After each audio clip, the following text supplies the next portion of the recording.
a tool to demolish yourself.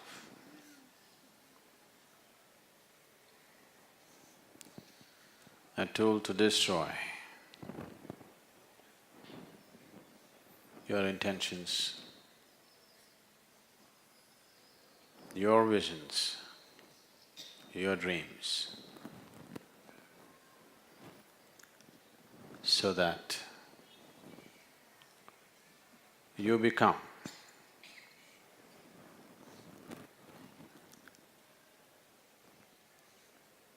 not a tiny little creature,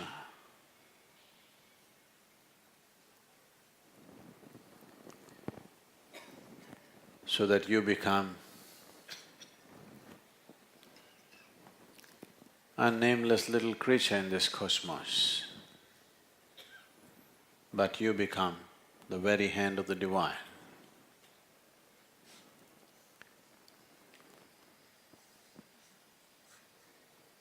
Devotion is not a deal that you make.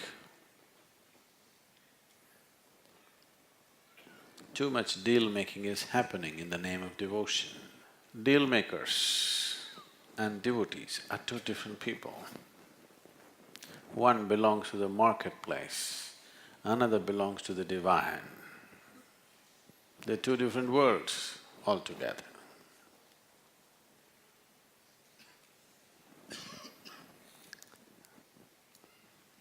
You need to understand this. The moment you sit down to make a deal, it is the dharma of a deal that you should do your best to be smarter than the other. No? You don't want to make a dumb deal, do you want? When you sit down to make a deal, you want to be smarter than the other. If you take this attitude with the Divine, you have lost before you start. You sit with the existence like this, you sit with your guru like this, you lost even before you started. You don't have to run the race, you anyway lost. You cannot win.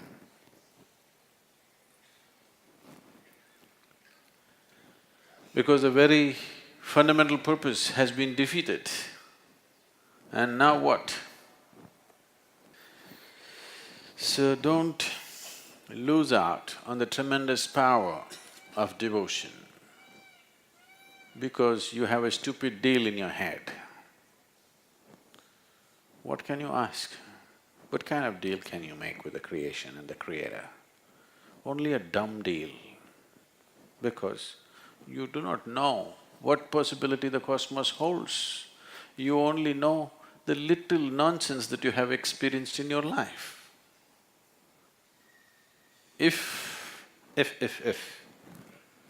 you are in touch with an energy, at least you're in the presence of an energy which is the source of creation, and you ask, I want to get a job, I want to get married, how stupid can you get? You don't know what it holds.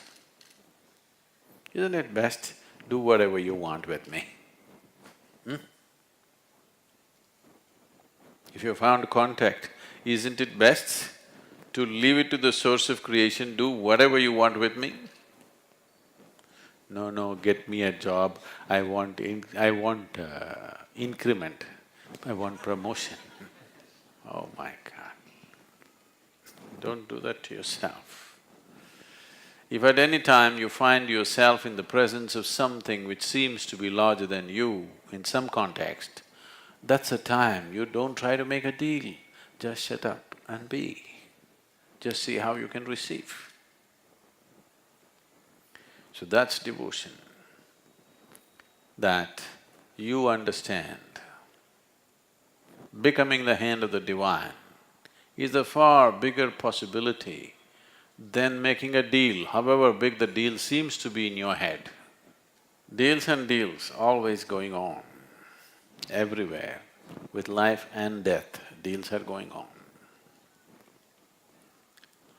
From deals to devotion, is a transformation. It is like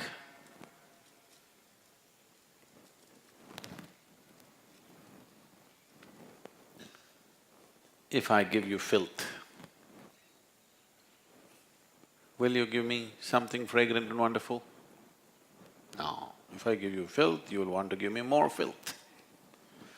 But please see how the creation functions. If you give this tree filth, it'll give you flowers, isn't it? This is the way of the divine. If you really become a devotee, you become the hand of the divine, and that's how it will be. Whatever is thrown at you is nourishing. Whatever comes your way is wonderful for you because whatever comes, you know how to transform it into something beautiful. That's devotion. Deal means you want to get the flowers, you want to give the filth to somebody else.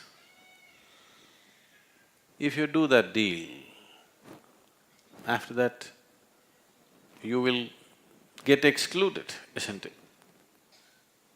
You will get excluded from any group of people, or ultimately you will get excluded from the way the creation is happening. When we say yoga, we are talking about a union. A union means that you don't exist here as a creature by yourself. You exist here as part of the divine. You exist here as part of the creation and the creator, that you become one with everything, that you are not one little crawly creature who goes around doing its own thing. But the whole idea, the juvenile idea of freedom is you want to do your own thing, isn't it? A wrong idea, a wrong attitude, a wrong emotion can cause much, much more damage than poison.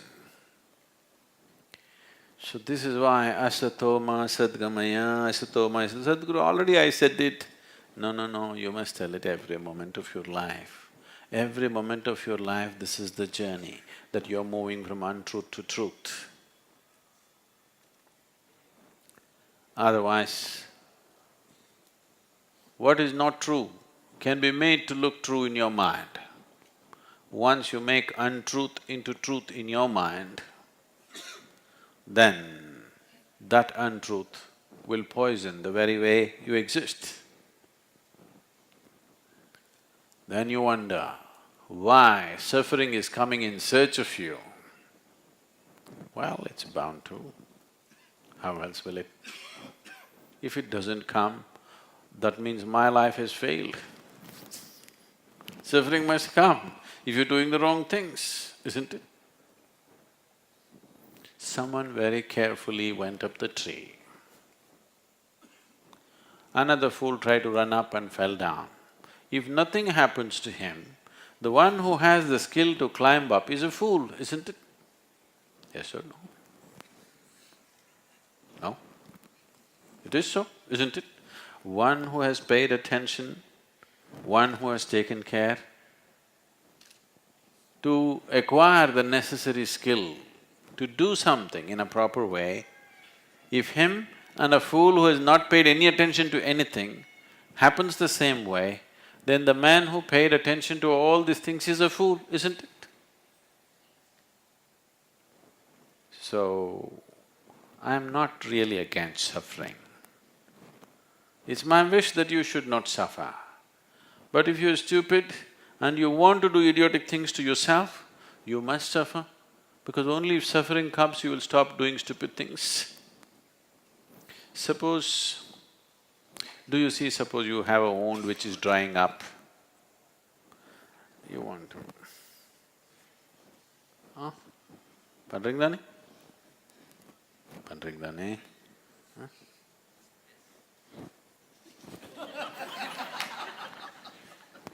If it goes deep enough, when it hurts, you stop. Suppose it did not hurt, you would pull out your intestines. Yes?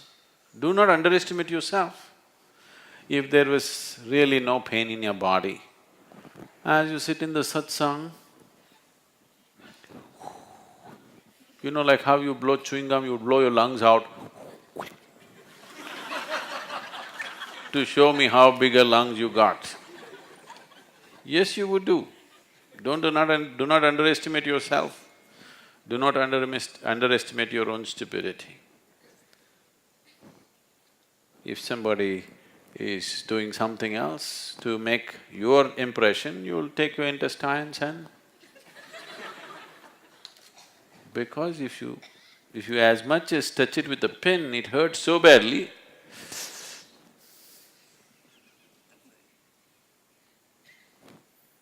Wherever you do not know the pain, you do not know the pain of a tree, you do not know the pain of an animal, you do not know the pain of other things, all those things you're chopping, isn't it? Only this one you know, so you're preserving. So, it is fine, you're doing good. At least you know this much. It just has to expand, that's all. Now, because you know the pain of what this is, you're keeping this well. If you just begin to feel the pain of the mountain, you would keep the mountain well. If you understand the pain of the cosmos, you would keep everything well, isn't it? That is what yoga means, union, that everything has become a part of you. And devotion is that dimension which will obliterate the